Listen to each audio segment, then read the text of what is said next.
From 1900 to 1902, the Anglo-Boer War Concentration Camps, pervaded with gruesome conditions, was a tragedy which caused over 28,000 deaths to innocent Boers. Nonetheless, this soon became a notable triumph for the men, women, and children when Emily Hobhouse shared their predicament to the world, saving hundreds of thousands of lives. In the late 1800s, South Africa was controlled by several different entities. Most of the land was native to the Boers, who were the descendants of the Dutch settlers. In 1886, when gold was discovered in Johannesburg, the Boer heartland, Britain began to consider the worthless, uncultivated grasslands as having incredible economic potential. Then, in 1895, the Outlanders in the Transvaal planned a revolt against the Boer government. Their goal was to overthrow the Boers Republic and to replace it with a British-run government. Leander Jameson, with a small British force, joined the Transvaal with the idea of aiding the revolt. The Jameson Raid was launched on December 29, 1895, when Jameson and his forces crossed the border from Bechuanaland, today's Botswana. Except, communication was lacking and plans failed when all telegraph lines were not cut as had been planned. Consequently, the Boers received warning of the attack and Jameson was forced to surrender on January 2, 1896, at Doornkop, a region within Johannesburg. The raid had been a failure. Then, in 1899, Natal and the Cape, two of Britain's colonies, were invaded by the Boers.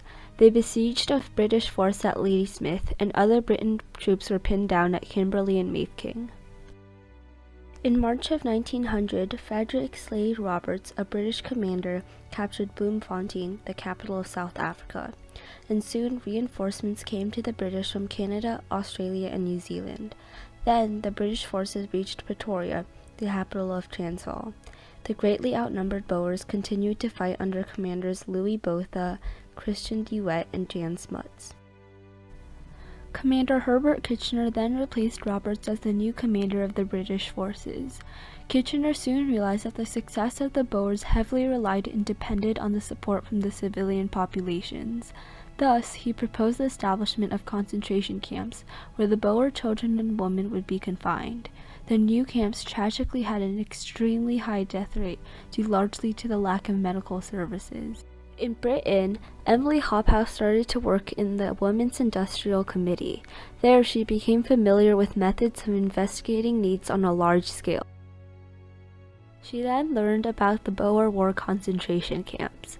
Hobhouse later wrote that, "It was late in the summer of 1900 that I first learned of the hundreds of Boer women that became impoverished and were left ragged by our military operations. The poor women who were being driven from pillar to post needed protection and organized assistance."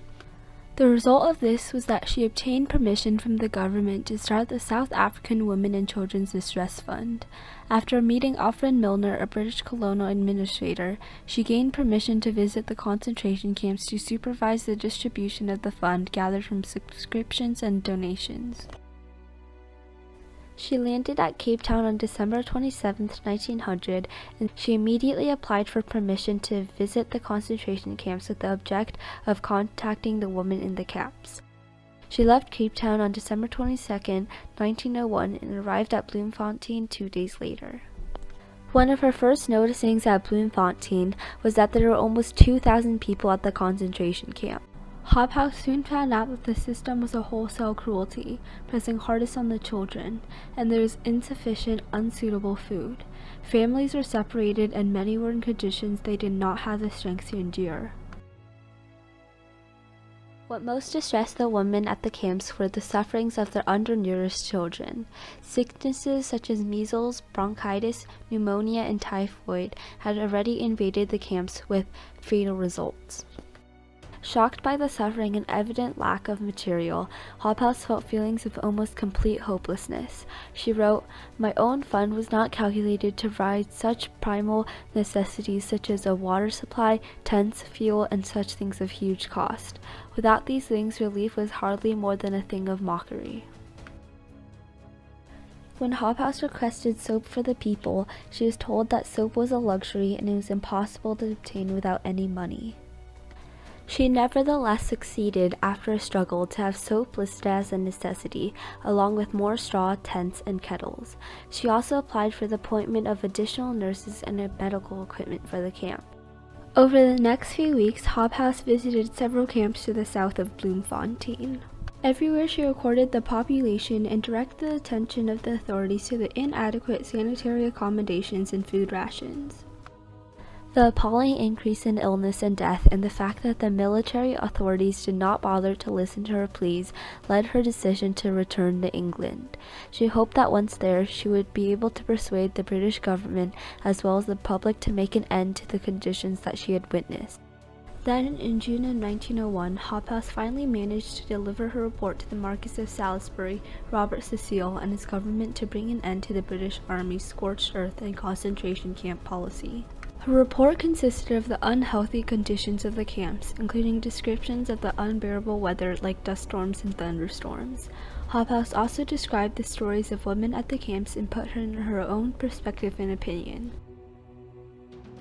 Hobhouse mentioned what the Boers were in need of, such as sanitary items like soap and clothes, and with that, she wrote how, in view of the hardening effect of imprisonment upon the hearts and resolution of the women, the supply of tents, the scarcity of food, the difficulty of transportation, and the health of the people, she urged and included her ideas and plans to overcome them.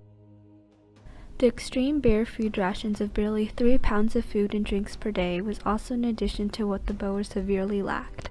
But Hobhouse was rejected, as William Brodrick, the Secretary of State for War, argued that the interned Boers were content and comfortable, and stated that everything possible was being done to ensure satisfactory conditions in the camps.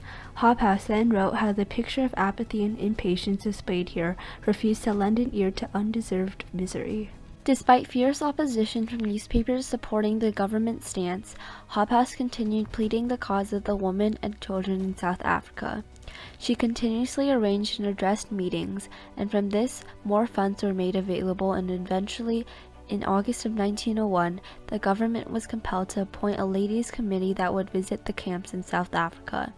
The established commission, headed by Millicent Fawcett, was to visit South Africa to examine the living conditions, mortality, and birth rates in the camps. Then, in December, the Fawcett Commission returned back from the camps and reported and confirmed almost everything that Emily Hobhouse had stated. A report had concluded that each month, an average of around 3,000 Boers had died of starvation, disease, and exposure in the concentration camps. With the Ladies' Commission and Emily Hobhouse's report, the House of Commons concluded that there were 3 causes for the high death rate: the insanitary condition of the country caused by the war, causes within the control of the inmates, and causes within the control of the administration. With that, on May 15th, 60 delegates from Britain took part in a 3-day conference in Vereeniging, debating whether to continue fighting or end the war. Then, on May 31st, 1902, the Boer and British leaders signed the Peace Treaty of Vereeniging. After this, inhabitants of the concentration camps were gradually released as the native citizens came to claim the members of their families still living. And shortly after Emily Hobhouse died on June 8, 1926, Mahatma Gandhi, an Indian activist, wrote a tribute in Young India, his weekly newspaper. Gandhi described Hobhouse using words such as brave, courage, true heroine, and noblest. Her perseverance created a legacy, and she became an honorary citizen of South Africa for her humanitarian work there. Emily Hobhouse showed the world a lot about what women could do. Despite her disadvantage of being a woman, a minority at the time, she still ensured that her voice is heard and argued against the government's actions. She proved that it was vital for people to fight and protest against what is wrong and to stand up for what is right.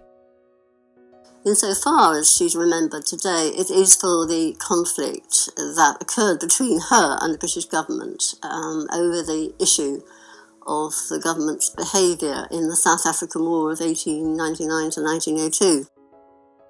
She was, throughout her life, really only interested in the facts about how warfare affected ordinary people. So there are many thousands of people who really owe their lives to her concern and her intervention.